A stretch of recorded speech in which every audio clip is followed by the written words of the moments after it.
Hello students, welcome to science institute. हमने पिछले lecture में जीरो ऑर्डर रिएक्शन पढ़ी थी, शून्य कोटि की अभिक्रिया पढ़ी थी। उसको हमने कंप्लीट कर लिया था, उसके न्यूमेरिकल वगैरह सब कुछ हो गए थे। उसके बाद में फिर हमने स्टार्ट किया था फर्स्ट ऑर्डर रिएक्शन, प्रथम कोटि की अभिक्रिया। ठीक, प्रथम कोटि की अभिक्रिया में हमने क्या देखा था भाई, इसकी डेफिनेशन तो देख ली थी। इसकी डेफिनेशन क्या कहती है, हमसे इतना सब कुछ कर चुके थे हम। डेफिनेशन बड़ी आसान थी। क्या थी कि ऐसी रिएक्शन जिसका रेट केवल एक अभिकारक की सांद्रता पर निर्भर करे, मतलब जिसका रेट ओनली वन रिएक्टेंट की कंसंट्रेशन पर डिपेंड करे, ऐसी रिएक्शन को कहा जाता है फर्स्ट ऑर्डर रिएक्शन। ठीक, या दूसरे लैंग्वेज में कैसे बोलेंगे कि ऐसी रिएक्शन जिसके रेट लो में कंसंट्रेशन की जो टोटल पावर है वो ऑलवेज कितनी हो, वन हो, तो ऐसी रिएक्शंस को भी आप फर्स्ट ऑर्डर रिएक्शन या प्रथम कोटि की अभिक्रिया कहोगे। आज हम बात करेंगे इसकी समाकलित वेग समीकरण पर। ठीक, कि इसकी समाकलित वेग समीकरण अगर हमें चाहिए, वो हमें निकालनी है, तो हम कैसे निकालेंगे। अब देखो, समाकलित वेग समीकरण का मतलब होता है इंटीग्रेटेड रेट इक्वेशन। ये होती क्या है, ये मैं आप लोगों को बता चुका हूं। बोलो, बताया था कि नहीं बताया था?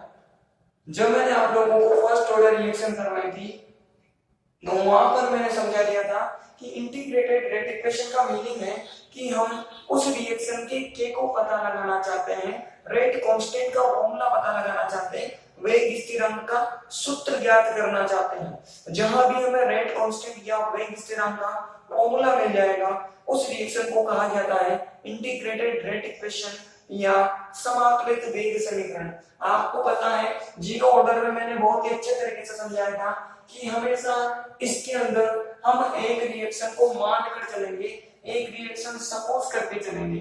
अब वहां पर जीरो था तो जीरो माना हमने, यहाँ पर फर्स्ट है तो क्या मानेंगे, फर्स्ट मानेंगे। माना कि कोई रिएक्शन ए से पी की तरफ जा रही थी। सपोज करो ये कौन सी ऑर्डर रिएक्शन है, फर्स्ट ऑर्डर रिएक्शन है, प्रथम कोटि की अभिक्रिया है। T बराबर जीरो पर इसकी जो कंसंट्रेशन लेते हैं हम, वो जीरो ए लेते हैं, और जीरो है मतलब रिएक्शन को स्टार्ट नहीं किया है, तो ये कितना हो जाएगा, जीरो हो जाएगा।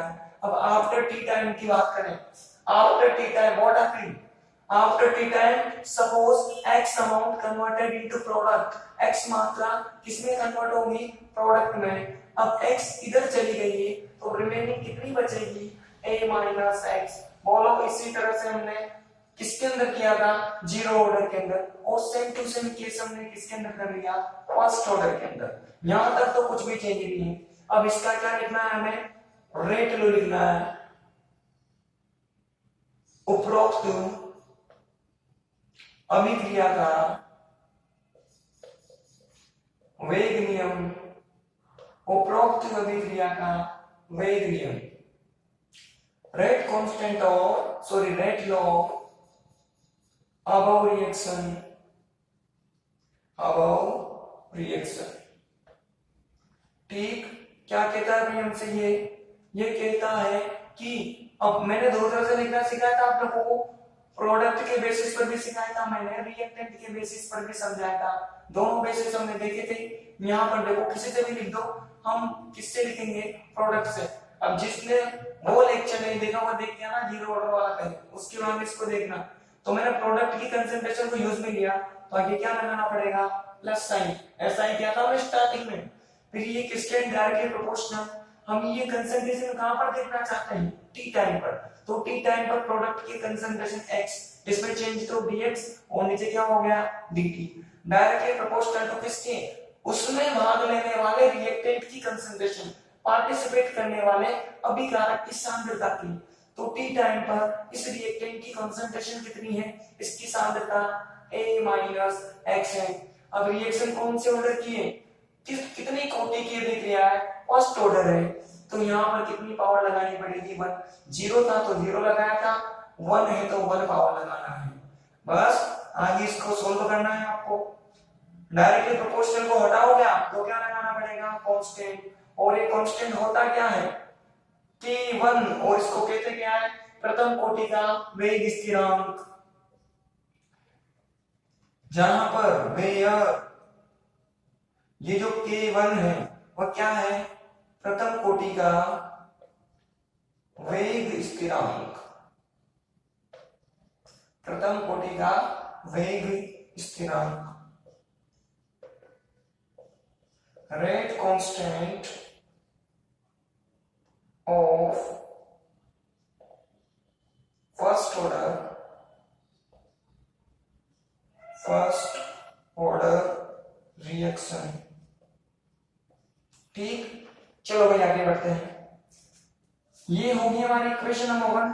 आपको पता है इस इक्वेशन को क्या कहते हैं, वहां पर क्या कहा था हमने, इसको कहा था अवकलित वेग समीकरण। तो यहाँ पे क्या हो जाएगी, डिफरेंशिएटेड रेट इक्वेशन हो जाएगी। इससे पहले डिफरेंशिएटेड आती है, अवकलित आती है। तो समीकरण में क्या हो जाएगी, अवकलित वेग समीकरण, डिफरेंशिएटेड रेट इक्वेशन, क्योंकि ये किसकी फॉर्म में है, डिफरेंशिएशन की फॉर्म में है। ठीक, इतना आने के बाद क्या करते हैं, मैंने सिखाया था कि यहां से हमें कंसंट्रेशन की टर्म को और टाइम की टर्म को अलग अलग करना है, सांद्रता के और समय के पदों को हमें अलग अलग करना है। तो देखते हैं, पहचानते हैं। dx को देखा हमने, तो dx कौन सा टर्म है, कंसंट्रेशन का, सांद्रता का, इसको मैंने यहीं पर रखा। ये जो a माइनस x है, ये कहीं की टर्म है, कंसंट्रेशन की, तो मैं इसको कहां लेकर आ गया, इसके नीचे लेकर आ गया। ये इक्वल, ये K1 तो कांस्टेंट है, ये जो dt है ये टर्म किसकी है, टाइम की, मतलब समय की। तो ये क्या हो गया, dt। दोनों पदों को अलग अलग कर लिया, सांद्रता और समय, कंसंट्रेशन और टाइम टर्म्स को हमने अलग अलग कर लिया। उसके बाद इसका क्या करना पड़ता है हमें, समाकलन, मतलब क्या करना पड़ेगा, इंटीग्रेशन करना पड़ेगा। ऑन इंटीग्रेटिंग,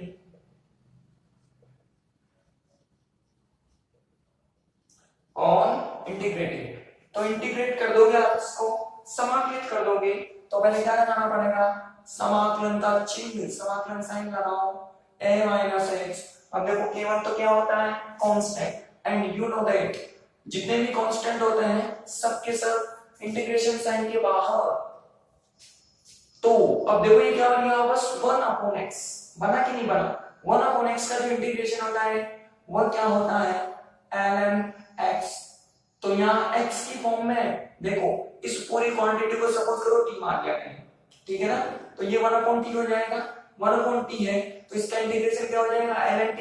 अब t की वैल्यू क्या है, a माइनस x, बोलो है कि नहीं है। और जब x को हमने किसी की फॉर्म में माना हो, ये हमने सपोज किया हो, तो जो भी चीज ये होती है उसका हमें नीचे की तरफ क्या करना पड़ता है, डिफरेंशिएशन करना पड़ता है, अवकलन करना पड़ता है। तो a का डिफरेंशिएशन कितना हो जाएगा, 0। अरे कांस्टेंट है, जो किसी भी रिएक्शन में जो उसकी इनिशियल कंसंट्रेशन होती है, प्रारंभिक सांद्रता होती है, वो ऑलवेज कांस्टेंट की तरह काम करती है, क्योंकि प्रारंभिक सांद्रता आपने एक बार 10 मोल, 20 मोल, 15 मोल, 10, 11 मोल जो भी ली हो आपने, वो कभी बदलेगी क्या। एक बार आपने जितनी ले ली प्रारंभ में, प्रारंभिक सांद्रता का मतलब इनिशियल कंसंट्रेशन, इनिशियल टाइम पर, तो वो कभी भी चेंज नहीं होगी। तो ये किसकी तरह काम करेगी, किसी कांस्टेंट की तरह काम करेगी। तो ये 0 हो जाएगा और x के लिए कितना हो जाएगा, 1 हो जाएगा। इधर की तरफ ये हो जाएगा a1 और t का कितना हो जाएगा, t। अब अनडिफाइंड इंटीग्रेशन है, अनिश्चित समाकलन है, तो क्या लगाना पड़ेगा, c लगाना पड़ेगा। इसको सोल्व कर लोगे तो आपको क्या मिलेगा, minus ln x is equal to kt plus c।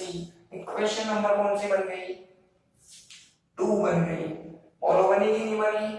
अब हमें c की वैल्यू निकालनी है, हमें पता है, कंडीशन बता दी मैंने, t इज इक्वल टू 0 पर, t बराबर 0 पर x बराबर क्या है, 0। 8 t is equal to 0, x is equal to 0, दोनों 0। t को 0 किया तो x भी डिक्रीज हो गया, कितना हो गया, 0 हो गया, x भी घटकर 0 हो गया। अब बताओ क्या हो जाएगा, वैल्यू पुट कर दो, ये देखो 0, यहाँ पर 0 रखा मैंने, उसके बाद a1 0 प्लस c। सोल्व कर लोगे आप तो यहाँ से c की वैल्यू कितनी निकलेगी, ये तो कैंसिल आउट, ये सोल्व करोगे तो आपको कितना हो जाएगा, माइनस ln a। बोलो आया कि नहीं आया। इक्वेशन नंबर 2 में वैल्यू रखो, फ्रॉम इक्वेशन 2 समीकरण 2 से, ठीक, वैल्यू रखो भाई minus ln a minus x is equal k1t minus ln a। बोलो हुआ कि नहीं हुआ? इसको डाल दो इक्वेशन नंबर 3, हमारे काम आएगी। तुमने इसको क्या डाल दिया? इक्वेशन नंबर 3 डाल दिया। अब इसको इधर की तरफ लेके आओ, इधर माइनस है तो इधर की क्या हो जाएगा? प्लस। प्लस हो गया तो मैं इसको कहां लेकर आ गया? आगे आगे प्लस वाली साइन को मैंने आगे कर लिया, ये उसके बाद माइनस, ये क्या हो गया? ln a minus x. ये ln a ऐसे कैसे, ठीक, minus ln a minus x is equal k1t। बोलोगे कि नहीं हो गया? उसके बाद देखो ये m माइनस n मतलब log m minus log n, बताओ फॉर्मूला कैसे क्लोज होता है, कैसे बंद होता है? m अपॉन n, तो इसको क्या कर दिया? a upon a minus x, और इधर की तरफ क्या कर दिया? k1t कर दिया। बोलो सही है? अब हमें किसकी वैल्यू निकालनी है भाई? k1 की वैल्यू निकालनी है, तो ये वाली निकालनी है हमने k1 की वैल्यू, ये हो गया k1, ठीक। उसके बाद में ये हो गया 1 अपॉन t, t को नीचे की तरफ ट्रांसफर कर दिया, मैंने उल्टा कर दिया, इसको रिवर्स कर दिया, रिवर्स। तो क्या हो जाएगा? ln a upon a minus x. थोड़ा सा सोल्व कर लो। ln का मीनिंग क्या होता है भाई? यहाँ पर आपका बेस कौन सा चल रहा है? e बेस चल रहा है, तो इस e को 10 में कन्वर्ट करो, क्योंकि आपकी मैथमेटिक्स में जितनी भी वैल्यूज लोग की गिवन होती है वो सारी 10 बेस में होती है, e बेस में नहीं होती। तो हमें वैल्यू पुट करनी पड़ेगी न्यूमेरिकल्स में, तो ये काम हमें बार बार करना पड़ेगा e को 10 में कन्वर्ट करने का। तो बार बार ना करना पड़े, उसको एक ही बार कर ले, तो हमने यही कर दिया। जब इस e बेस को 10 में लेकर जाओगे तो किससे मल्टीप्लाई करना पड़ेगा? 2.303, और ये किसमें चला जाएगा? log बेस कितना हो गया? 10 a upon a minus x. बोलो k1 का फॉर्मूला आ गया, तो हमने क्या निकाल ली? इंटीग्रेटेड रेट इक्वेशन निकाल ली, समाकलित वेग समीकरण निकाल ली। बोलो समझ में आया कि नहीं आया? मैंने कहा था जहां भी हमें इंटीग्रेटेड रेट इक्वेशन मिल जाएगी, समाकलित वेग समीकरण मिल जाएगी, मतलब k1 का फॉर्मूला मिल जाएगा, वही क्या हो जाएगा हमारा? इंटीग्रेटेड रेट इक्वेशन, समाकलित वेग समीकरण। तो किया कुछ नहीं है, वही पहले की तरह एक इक्वेशन सपोज की मानी, उस पर हमने रेट लॉ लगाया, सोल्व किया, ये हमारी अवकलित वेग समीकरण आ गई, डिफरेंशिएटेड रेट इक्वेशन आ गई। उसके बाद में यहां से दोनों टर्म को अलग अलग कर लिया, इंटीग्रेशन कर दिया, सोल्व कर दिया, कंडीशन लगाई c की वैल्यू पुट करने के लिए, मतलब c की वैल्यू कैलकुलेट करने के लिए वैल्यू पुट कर दी, इक्वेशन बनी, उसको सोल्व कर लिया, रीअरेंज कर दिया, तो हमें किसकी वैल्यू मिल गई? k1 की वैल्यू मिल गई। बोलो मिली कि नहीं मिली? मिल गई। चलो भाई फटाफट से लिखो इसके अंदर, टॉपिक में लिखो, माना कि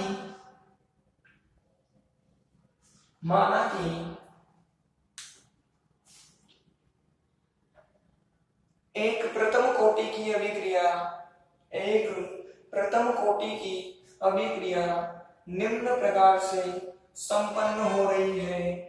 एक प्रथम कोटि की अभिक्रिया निम्न प्रकार से संपन्न हो रही है, निम्न प्रकार से संपन्न हो रही है। कंप्लीट कर लीजिए भाई आप लोग। कहां तक करना है?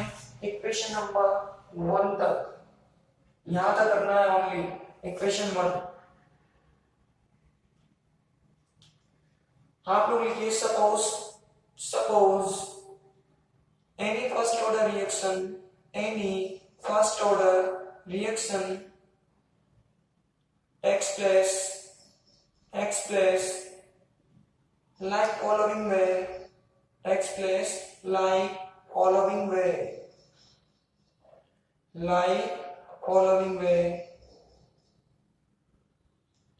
Okay done. आप लोग भी कंप्लीट कर लीजिए 1 तक। आपको करना कैसे पता है? वीडियो पॉज करनी है, फिर करना है। इक्वेशन 1 के नीचे लिखिए, यस इसके नीचे। समीकरण एक प्रथम कोटि की, समीकरण एक प्रथम कोटि की अवकलित वेग समीकरण कहलाती है। अवकलित वेग समीकरण कहलाती है। कंप्लीट कर लीजिए इक्वेशन नंबर 4 तक, यहां तक कंप्लीट करना है आपको, यहां तक। आप लोग लिखिए equation number 1 is called differentiated rate equation of first order reaction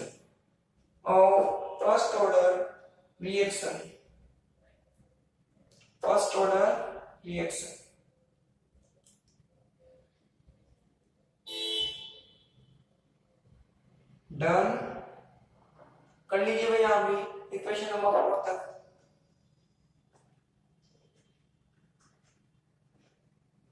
screenshot ले लो और फिर कर लेना।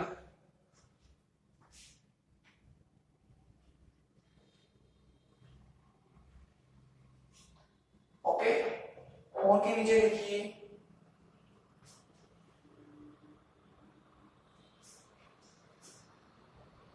समीकरण 4 प्रथम कोटि की, समीकरण 4 प्रथम कोटि की समाकलित वेग समीकरण कहलाती है। समाकलित वेग समीकरण कहलाती है।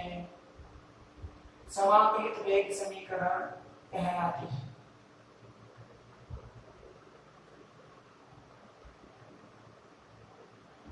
नेक्स्ट टाइम से लिखिए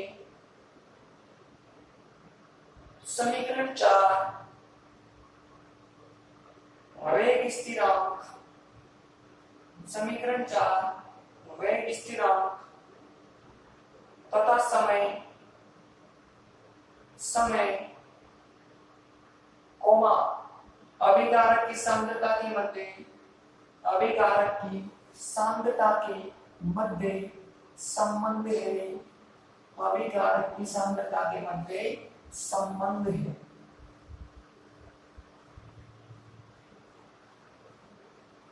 अगली लाइन से लिखिए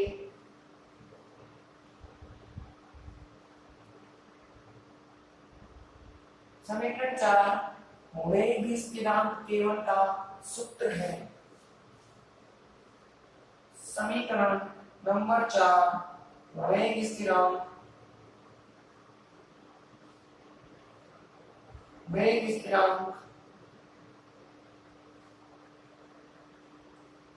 केवल का सूत्र है।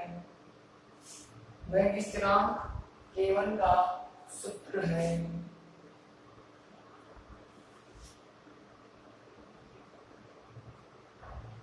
आप लोग लिखिए equation number 4 is called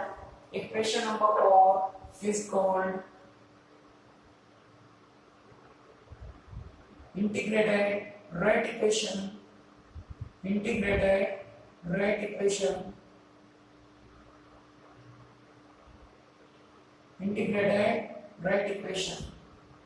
next time लिखिए equation number 4 is relation between, equation number 4 is relation among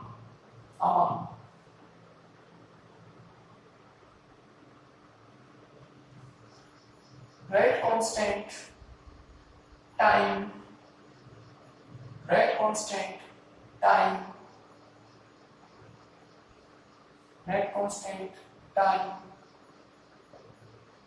and concentration of reactant.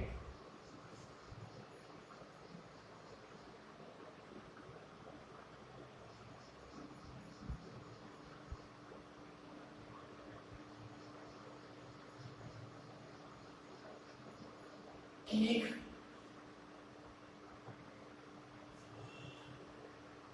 Next answer लिखिए equation number 4 is formula of Equation number 4 is formula of rate constant. Formula of rate constant. Formula of rate constant.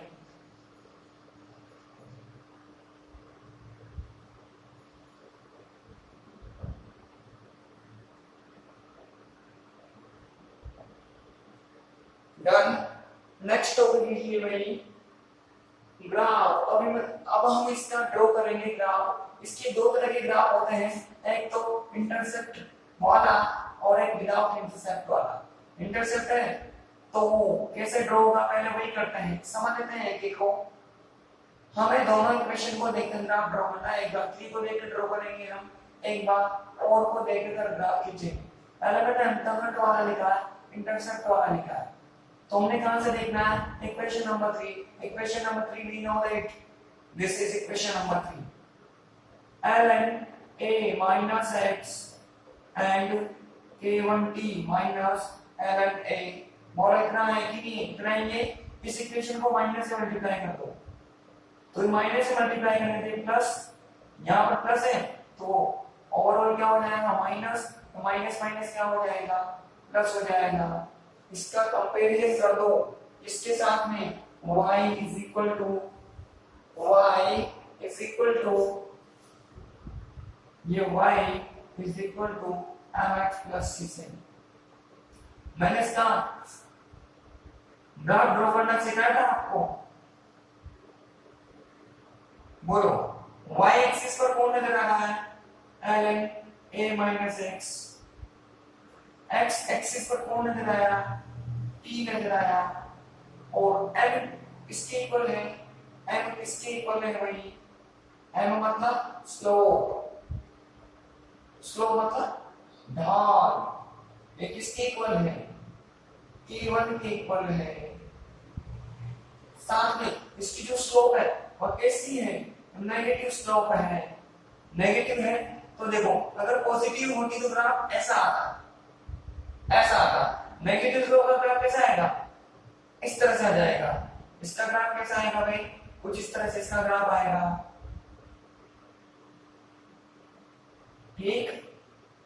यहां से यहां तक की जो value होगी उस value को क्या कहेंगे हम?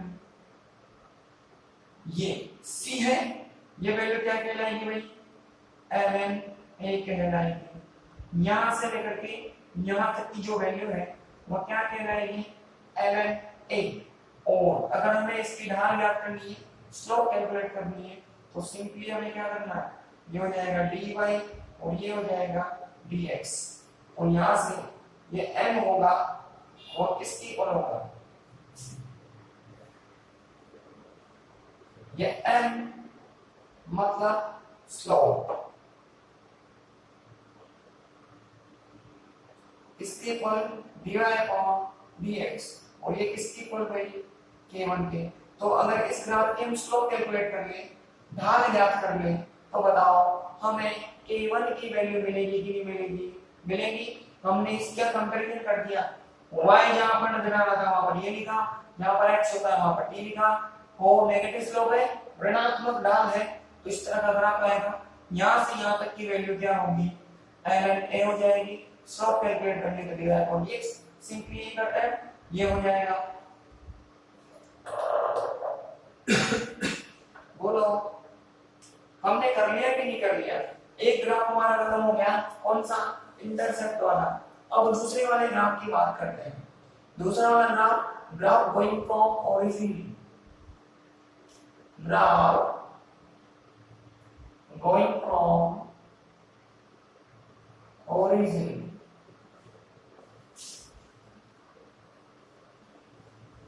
ओरिजिन से जाने वाला ग्राफ मतलब मूल बिंदु से जाने वाला ग्राफ, मूल बिंदु से जाने वाला ग्राफ। बताओ इसमें कौन सी इक्वेशन का यूज करेंगे हम? बिल्कुल सही, इक्वेशन नंबर 4। तो इक्वेशन नंबर 4 जानते हैं क्या है भाई? ये हो गया फ्रॉम इक्वेशन नंबर 4। 4 समीकरण 4 से बोलो। हाँ बोलिए बोलिए भाई। क्वेश्चन नंबर और क्या है हमारे पास? ये k1 is equal to 2.303t और ये log a upon a minus x। बोलो है कि नहीं है? अरे है कि नहीं है? है ना? अब इसको थोड़ा सा सोल्व करो। कैसे? इस लोगों को मैंने इधर की तरफ कर लिया। ये हो गया log a upon a minus x। बोलो क्या हो गया? इज इक्वल, इस t को मैंने इधर भेजा तो t को मैंने इधर भेजा तो बताओ किसमें हुआ? मल्टीप्लाई में। और ये 2.303 कैसे हो जाएगा? डिवाइड में हो जाएगा। तो ये 2.303। बोलो मैं इसको ऐसे लिख दूं तो किसी को कोई दिक्कत नहीं है ना? होनी भी नहीं चाहिए। वापस से कंपैरिजन कर दो। y is equal to mx plus c। हम देखो प्लस में कुछ आ रहा है क्या? नहीं आ रहा। तो c की वैल्यू कितनी है? 0। जब c की वैल्यू 0 होती है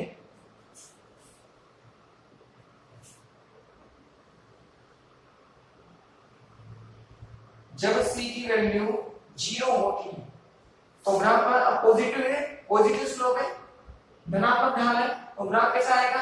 ऐसे आएगा, ऐसे। c 0 हो गया तो c घटा घटा घटा डिक्रीज हुआ 0 पर आ गया, मतलब यहां से जाएगा, ऐसे जाएगा। तो बताओ ओरिजिन से गया ये नहीं गया? ऐसे करके आपको क्या मिलेगा?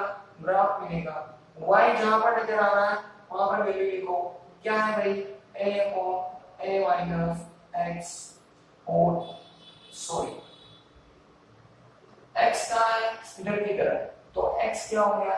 ये t हो गया। तो ओरिजिन से गया क्योंकि c 0 था। इसकी हमें स्लोप कैलकुलेट करनी है तो वापस कर लो। ये हो जाएगा dy और ये हो जाएगा dx। हो गया? ये हो गई m is equal to slope. क्या होगी भाई? dy अपॉन dx और एक इसके इक्वल है k1 2.303। बोलो यहां से इस स्लोप को कैलकुलेट करके हम क्या कैलकुलेट कर सकते हैं? k1 आएगा कि नहीं आएगा? वो तो कांस्टेंट है, तो k1 को हम कैलकुलेट कर सकते हैं। कैसे? इस स्लोप को कैलकुलेट करके। आ गई बात समझ में? फटाफट से कर लो भाई, जल्दी कर लो। पहले ये कर लो फिर ये कर लो, लेकिन जल्दी कर लो। करना कैसे है बताइए आपको? स्क्रीनशॉट लेकर करना है।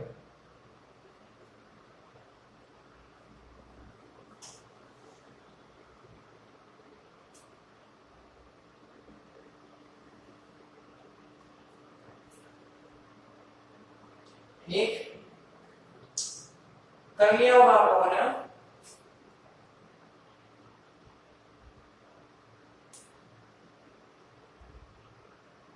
ले लिया होगा स्क्रीनशॉट। ये तो हमने इक्वेशन 3 से खींचा और वो ड्रॉ किया हमने इक्वेशन नंबर 4 से। सिंपली y बराबर mx प्लस c से आपको क्या करना है? दोनों का कंपैरिजन करना है। Okay done. आगे बढ़ते हैं भाई। ये हो गया हमारा थर्ड पॉइंट। ग्राफ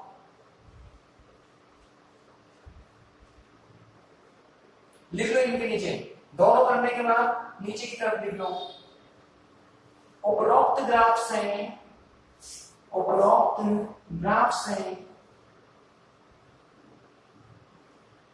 वेग स्थिरांक k1 का मान, उपरोक्त ग्राफ से वेग स्थिरांक k1 का मान ज्ञात किया जा सकता है। उपरोक्त ग्राफ से वेग स्थिरांक k1 का मान ज्ञात किया जा सकता है by above graph value of k1 is calculated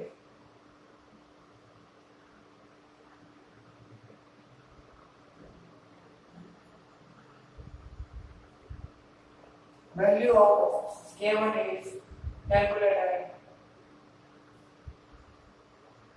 विलहेल्मीज equation, इसका नेक्स्ट पॉइंट है, हाँ इसी के मेथड के बाद और पॉइंट, विलहेल्मी की समीकरण, विलहेल्मीज इक्वेशन। कोई विलहेल्मी नाम का वो साइंटिस्ट था, उसने जो इक्वेशन नंबर 4 थी, जो समीकरण नंबर 4 थी, उसको थोड़ा सा अलग वे में रिप्रेजेंट किया था। जो समीकरण 4 है हमारे पास, उसको उसने थोड़ा सा अलग वे में रिप्रेजेंट किया। कैसे अलग वे में रिप्रेजेंट किया वो हमें देखना है, उसी को क्या करेंगे हम, विलहेल्मीज इक्वेशन या विलहेल्मी की समीकरण। तो कहां से लिखा हमने, फ्रॉम इक्वेशन नंबर 4, समीकरण 4 से। बोलो क्या कहती समीकरण 4, ये हो गया K1 is equal to 2.303। Okay, यहां से a upon a minus x, यहां से हमें थोड़ा सा रिवर्स में जाना है, इसको इधर की तरफ लेकर आए, ठीक, इसको मैंने इसके अंदर रख दिया, आप जानते हो यहाँ पे कौन सा बेस है 10, इसको मैं वापस इसके अंदर मिला दो तो ये किसमें कन्वर्ट हो जाएगा, ln में। याद है ln को कन्वर्ट किया था इससे मल्टीप्लाई करके, अगर इसको इसमें मिला दूं वापस से रिवर्स कर जाऊं मैं, तो ये किसमें कन्वर्ट हो जाएगा, ln में कन्वर्ट हो जाएगा। तो 10 था वहां पर कितना बेस हो जाएगा, यहाँ पर e बेस हो जाएगा, इसको इसके अंदर दे दिया मैंने वापस, रिवर्स में लिया मैं, थोड़ा सा कर सकते हैं ये सब, आई बात समझ। उसके बाद में इसको रिवर्स कर दो, इसको ये हो गया K1 और ये T, मैंने इसको पलट दिया, रिवर्स कर दिया, तो जब लोग की अंदर की वैल्यू को रिवर्स किया जाता है तो आगे एक माइनस जनरेट हो जाता है। बोलो होता है कि नहीं होता, आगे क्या हो जाएगा, एक माइनस जनरेट हो जाएगा, इसको रिवर्स किया, ऐसा लोग का फॉर्मूला कहता है, लोग की प्रॉपर्टी ऐसा कहती है कि जैसे अंदर वाली वैल्यूज को रिवर्स करोगे, अपोन में ले जाओगे, तो आपका एक माइनस जनरेट हो जाएगा। उसके बाद में इसको सोल्व कर लिया, ये a माइनस एक्स और ये a, मैंने इसको इधर लिखा, माइनस को इधर की तरफ भेज दिया, इसको रीअरेंज कर रहे हैं और कुछ नहीं कर रहे हैं। अभी यहाँ पर e वैसे एंटी लॉग लूंगा मैं, इसका एंटी लॉग लूंगा तो ln से ln कैंसिल, लेकिन इधर की तरफ क्या होगा, इधर की तरफ जो ये होगी वही यहाँ पे बेस में चली जाएगी, इसका एंटी लॉग लिया, बेस कितना चल रहा था, ये तो कैंसिल आउट हो गया, लेकिन सामने वाली चीज किसमें चली जाएगी, इसकी e की पावर में चली जाएगी। अगर यहाँ 10 होता तो ये 10 की पावर में जाता, अब यहाँ e बेस है तो ये किसकी पावर में जाएगा, e की पावर में जाएगा, ठीक। अब देखो सपोज a माइनस एक्स, बताओ कब थी कंसंट्रेशन, हमने एक रिएक्शन सोल्व की थी A2P, उसके बाद में t इज इक्वल टू 0 पर ये a था, ये 0 था, t is equal to t पर ये a माइनस एक्स था और ये x था, तो ये कंसंट्रेशन कौन से टाइम पर है, t टाइम पर है, तो इसको मैंने कंसंट्रेशन बोल दिया, लेकिन कौन से टाइम पर है भाई, t टाइम पर है, तो नीचे क्या लगा दिया, Ct लगा दिया। ऐसा कैसे कंसंट्रेशन है, लेकिन कौन से टाइम पर, 0 टाइम पर, ऐसे कैसे इसको हमने क्या बोल दिया, C0 बोल दिया। नॉर्मली है ये t टाइम पर कंसंट्रेशन है, t समय पर सांद्रता है, तो Ct बोल दिया, ये A है वो कौन से टाइम पर है, 0 टाइम पर, तो इसको मैंने क्या बोल दिया, C0 बोल दिया।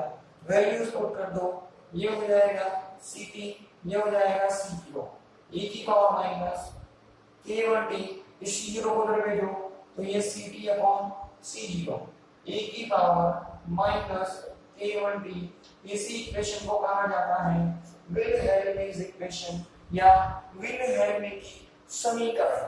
हमने इक्वेशन तोड़ ली, उसको थोड़ा सा रीअरेंज करके रिवर्स लेकर गए हैं, फिर हमने इसको रिवर्स किया तो माइनस जनरेट हुआ, इसको इधर की तरफ किया थोड़ा सा रीअरेंज, एंटी लॉग लिया तो ये e की पावर में चला गया। उसके बाद में ये हमने माना, वैल्यू पुट कर दी, सोल्व कर लिया तो हमें एक इक्वेशन मिली। देखो हमने इस इक्वेशन को थोड़ा सा रीअरेंज कर दिया और अलग फॉर्म में रिप्रेजेंट कर दिया, अलग तरीके से प्रदर्शित कर दिया हमने, तो समीकरण क्या बन गई, विलहेल्मी की समीकरण। इसको विलहेल्मी क्यों बोला, क्योंकि तो ये काम किसने किया था, विलहेल्मी नाम के किसी साइंटिस्ट ने किया था, इसलिए क्या नाम बना, विलहेल्मी की समीकरण। लिख लो फटाफट से, स्क्रीनशॉट लेके जल्दी करो, ले लिया होगा आपने स्क्रीनशॉट या वीडियो पॉज करके लिख लो जल्दी से, ठीक कर लेना। इसके नीचे देखो, हाँ इसके नीचे लिखो उपरोक्त समीकरण, उपरोक्त समीकरण विलहेल्मी की समीकरण कहलाती है। उपरोक्त समीकरण विलहेल्मी की समीकरण कहलाती है। Above equation is called Wilhelm's equation. Above equation is called Wilhelm's equation. Wilhelm's equation. ठीक, तो आज हमने क्या क्या किया भाई? इंटीग्रेटेड रेट इक्वेशन निकाली, समाकलित वेग समीकरण निकाली। मोस्ट इंपोर्टेंट है, कभी कभी एग्जाम में हाफ मार्क्स में भी पूछी जाती है। उसके बाद फिर हमने टू टाइप्स से ग्राफ ड्रॉ किया, एक तो इंटरसेप्ट वाला, अंतःखंड वाला, और एक मूल बिंदु से जाने वाला, मतलब ओरिजिन से जाने वाला। ठीक, उसके बाद में विलहेल्मी की समीकरण की, इसमें कुछ नहीं किया, इक्वेशन नंबर जो 4 आई थी हमारे पास उसको हमने रीअरेंज कर दिया, तो क्या बन गई? विलहेल्मी की इक्वेशन बन गई। ये भी कभी कभी सीधी पूछ ली जाती है 1 मार्क में, हाफ मार्क में, तो आपको डायरेक्ट पता होनी चाहिए। ठीक, आज के लेक्चर में इतना ही, आगे हम इसको खत्म करेंगे। 20 के 1-2 डेरिवेशन और बाकी है, हाफ लाइफ टाइम वगैरह कुछ बाकी है 20 के, और 1-2 डेरिवेशन और बाकी है। इसके कुछ एग्जांपल करेंगे, केवल की यूनिट निकालेंगे, और फिर इसके लास्ट में क्या करेंगे? हम न्यूमेरिकल्स करेंगे। आइए बात समझ में, ये हम सब कल करेंगे, तो मिलते हैं कल।